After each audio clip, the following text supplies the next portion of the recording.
Allah subhanahu wa ta'ala, He says, الَّذِينَ هُمْ عَنْ صَلَاتِهِمْ سَاهُونَ الَّذِينَ هُمْ يُرَاءُونَ. Now when He described the salat of the munafiq, He said, number one, sahun, they are careless in the salat, where they pray it, when they pray it. And the other thing is, الَّذِينَ هُمْ يُرَاءُونَ. When it comes to the salat, they show the salat off. They want, the good deeds they do, they want them to be seen by others. There's no ikhlas in the salat.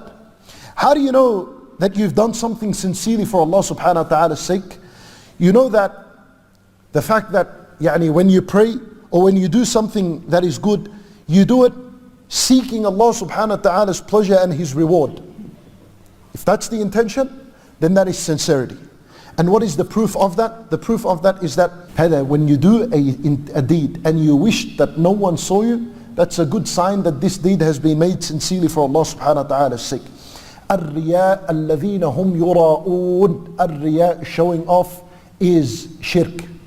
And Nabi sallallahu alayhi wa sallam, he says, shall I not inform you of the hidden shirk? He said, الرياء, showing off. When Nabi sallallahu alayhi wa sallam then gave an example to the Sahaba to explain to them what that means. Understand the incredible example Nabi sallallahu alayhi wa sallam he gives. He said, this hidden shirk, which is الرياء among you, he said, الشرك فيكم أخفى من دبيب النمل. That this form of shirk, which is showing off and doing the deeds so you can seek the praise and the recognition of others, he said this kind of shirk is more hidden than an ant that is crawling. He didn't say it is like an ant that's crawling. He said it is more hidden than the crawling of an ant. And so if you're sitting here now, or there's an ant that's crawling next to you, do you realize? You don't realize. You can't even see it. Well, ar-riya in the hearts, it is much more hidden and smaller than that crawling ant, subhanallah. For Nabi sallallahu alayhi wa sallam, he informed the Sahaba and he said to them, shall I not teach you of words where if you were to say them, it would clear you from the inside, from the major shirk and the minor shirk?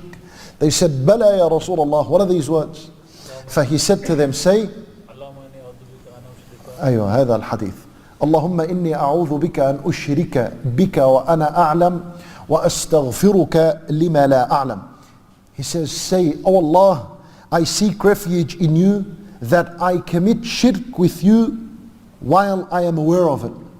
And I seek your forgiveness of the shirk that I fall in that I am not aware of.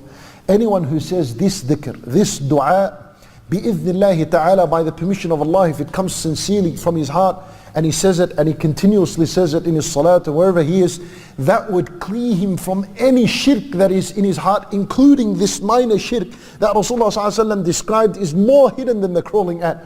You're concerned whether you have this or not, say this dua, bi-idhnillah, there is no concern that you should have.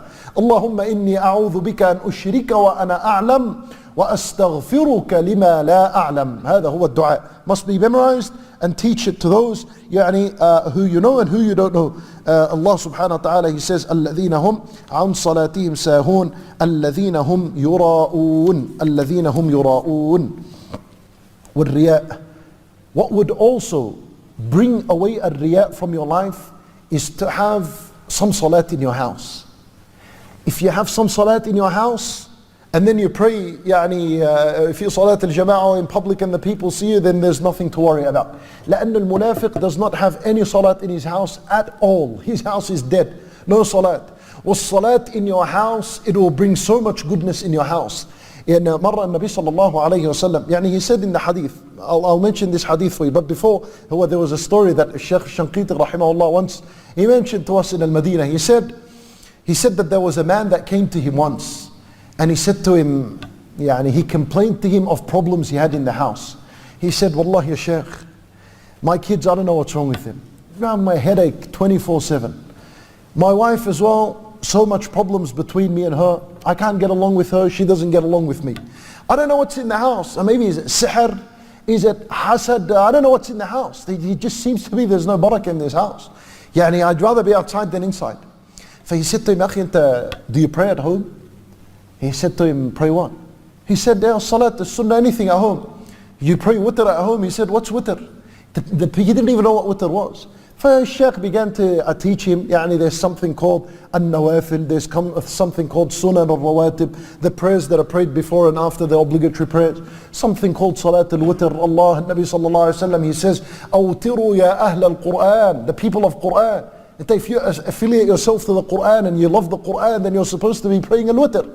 He said to him these ahadith, and he said to him, pray something in your house. لأن النبي صلى الله عليه وسلم said in the hadith, فإن الله جاعل له من صلاته في بيته خيرا. That Allah Azza wa Jal would make for a person from his salat in his house goodness. And he said خيرا. What do we always say about khayran when it comes in nakira and there's tanween on it? An abundant amount of goodness. Goodness that cannot be limited or counted. For this man, he went. A few weeks he went by and he came back to Shaykh and he said to him, Wallah, I prayed my prayers. My witr, alhamdulillah, now I have some sort of salat in my house where the problems have disappeared from my house. He said to him, the children now have settled. My wife and I get along on certain things. Alhamdulillah, I feel as though al-barakah has been replaced in the house. Subhanallah, هذا حديث النبي صلى الله عليه وسلم.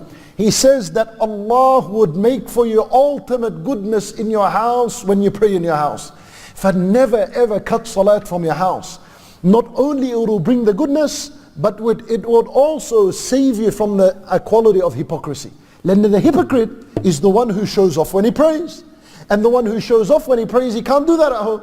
For the hypocrite doesn't pray at home. He wants recognition from the people. For in his house, there is absolutely no salat. No salat in his house. فأنت to save yourself from hypocrisy. With added benefits of that, pray in your house at least salat al-witr, 1 rak'ah at least. This is the best of a salat after the obligatory prayers. You look at the reward, what these voluntary prayers give. Imagine the reward of the obligatory prayers themselves.